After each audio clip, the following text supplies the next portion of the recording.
আসসালামু আলাইকুম, স্বাগতম জানাচ্ছি বিবিসি নিউজ আন্তর্জাতিক সংবাদে। শুরুতেই সংবাদ শিরোনাম, এরপর বিস্তারিত। মার্কিন সামরিক ব্যয় ৫০% বেশি বাড়াতে চান ট্রাম্প। মালয়েশিয়ার সাবেক সেনাপ্রধান ও তার দুই স্ত্রী ৭ দিনের রিমান্ডে।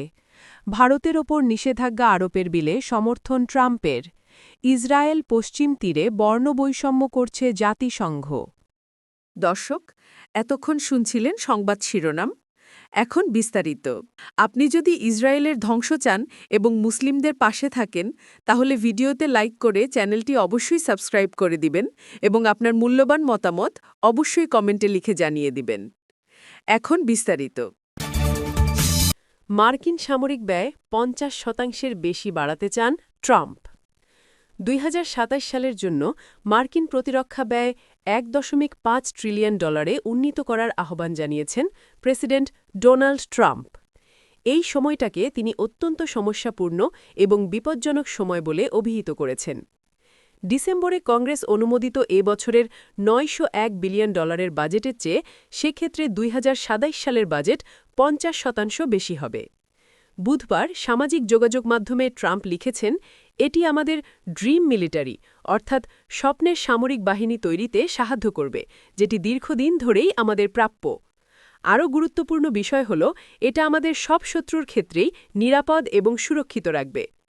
পৃথক আরেকটি পোস্টে যুক্তরাষ্ট্রের প্রতিরক্ষা বিভাগের অন্যতম কন্ট্রাক্টর বা ঠিকাদার ও শেয়ার হোল্ডারদের টাকা দেওয়ার ক্ষেত্রে কঠোর ব্যবস্থা নেয়ার হুমকি দেন তিনি, যদি না সংস্থাগুলো দ্রুত অস্ত্র সরবরাহ করে এবং নতুন উৎপাদন কেন্দ্র তৈরি করে।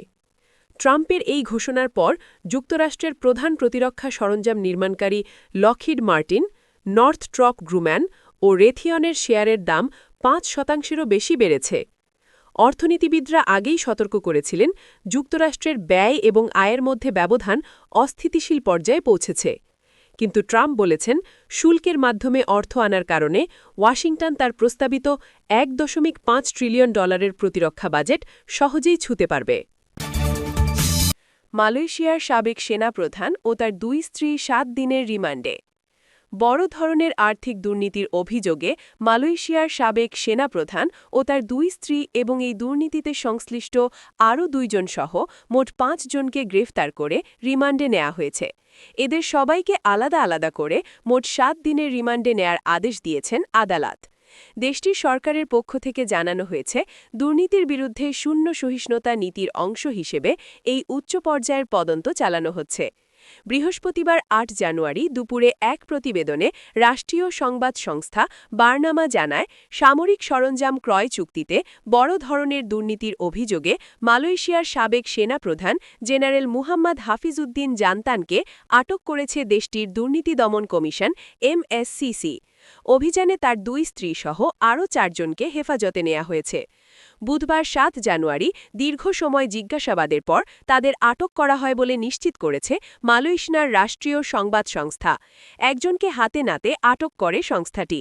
তদন্তের অংশ হিসেবে সংশ্লিষ্ট একটি সন্দেহভাজন চক্র এবং তাদের পরিবারের সদস্যদের অন্তত ৬টি ব্যাংক অ্যাকাউন্ট ইতোমধ্যে ফ্রিজ করা হয়েছে।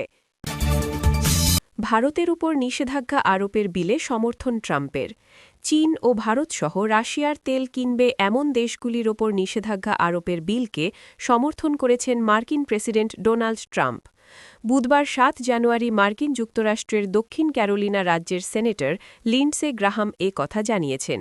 লিন্ডসে গ্রাহাম বলেন, অত্যন্ত ফলপ্রসূ বৈঠকের পর ট্রাম্প দ্বিদলীয় বিলটিকে সবুজ সংকেত দিয়েছেন। ডেমোক্র্যাট রিচার্ড ব্লুমেনথালের সাথে খসড়া করা গ্রাহামের রাশিয়া নিষেধাজ্ঞা আইন রাশিয়ার জ্বালানি খাতের সাথে ব্যবসা করে এমন দেশগুলি থেকে আমদানিতে ৫০০% পর্যন্ত শুল্ক আরোপের ক্ষমতা ট্রাম্পকে দেবে। এক বিবৃতিতে রাশিয়ার প্রেসিডেন্ট ভ্লাদিমির পুতিনের কথা উল্লেখ করে গ্রাহাম বলেন, এই বিলটি প্রেসিডেন্ট ট্রাম্পকে সেই দেশগুলিকে শাস্তি দেওয়ার অনুমতি দেবে যারা সস্তায় রাশিয়ান তেল কিনে পুতিনের যুদ্ধযন্ত্রকে ইন্ধন যোগায়।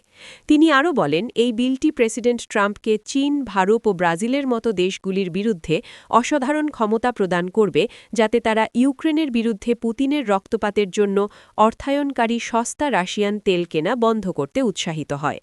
Centre for research on energy and clean এয়ারের বিশ্লেষণ অনুসারে নভেম্বর মাসে রাশিয়ার অপরিশোধিত তেল রফতানির প্রায় অর্ধেক চীন কিনেছে, যেখানে ভারত প্রায় ৩৮% রফতানি করেছে। ২০২২ সালে ইউক্রেন আক্রমণের পর ব্রাজিল ভর্তুকিযুক্ত রাশিয়ান তেল ক্রয়ে নাটকীয়ভাবে বাড়িয়েছে, কিন্তু সাম্প্রতিক মাসগুলিতে সেই আমদানি উল্লেখযোগ্যভাবে হ্রাস পেয়েছে। ইসরায়েল পশ্চিম তীরে বর্ণ বৈষম্য করছে, জাতিসংঘ জাতিসংঘ বুধবার বলেছে, ফিলিস্তিনের পশ্চিম তীরে ইসরায়েলের কয়েক দশকের বৈষম্য ও বিভাজন আরও তীব্র হচ্ছে। সংস্থাটি ইসরায়েলকে ফিলিস্তিনিদের বিরুদ্ধে তাদের বর্ণবৈষম্যমূলক ব্যবস্থা বন্ধ করার আহ্বান জানিয়েছে। জাতিসংঘের মানবাধিকার কার্যালয় বুধবার একটি নতুন প্রতিবেদনে বলেছে, অধিকৃত ফিলিস্তিনি ভূখণ্ডে ফিলিস্তিনিদের বিরুদ্ধে পদ্ধতিগত বৈষম্য সাম্প্রতিক বছরগুলোতে আরও খারাপ হয়েছে। জাতিসংঘের মানবাধিকার প্রধান ভলকার তুর্ক এক বিবৃতিতে বলেন, পশ্চিম তীরে ফিলিস্তিনিদের অধিকারকে পদ্ধতিগতভাবে শ্বাসরুদ্ধ করা হচ্ছে। তিনি আরও বলেন, পানি সরবরাহ, স্কুলে যাওয়া, হাসপাতালে ছুটে যাওয়া, পরিবার বা বন্ধুদের সাথে দেখা করা কিংবা জলপাই সংগ্রহ করা পশ্চিম তীরে ফিলিস্তিনিদের জীবনের প্রতিটি ক্ষেত্র ইসরায়েলের বৈষম্যমূলক আইন, নীতি ও কার্যক্রম দ্বারা নিয়ন্ত্রিত ও সীমিত। তিনি বলেন, এটি বিশেষভাবে গুরুতর ধরনের জাতিগত বৈষম্য ও বিভাজন, যা পূর্বের বর্ণবৈষম্যমূলক ব্যবস্থার সাথে সাদৃশ্যপূর্ণ। জাতিসংঘের সাথে যুক্ত একাধিক বিশেষজ্ঞ অধিকৃত ফিলিস্তিনি ভূখণ্ডের পরিস্থিতিকে বর্ণবৈষম্য হিসেবে বর্ণনা করেছেন। তবে এবারই প্রথমবার কোনো জাতিসংঘ মানবাধিকার প্রধান এ শব্দটি ব্যবহার করলেন।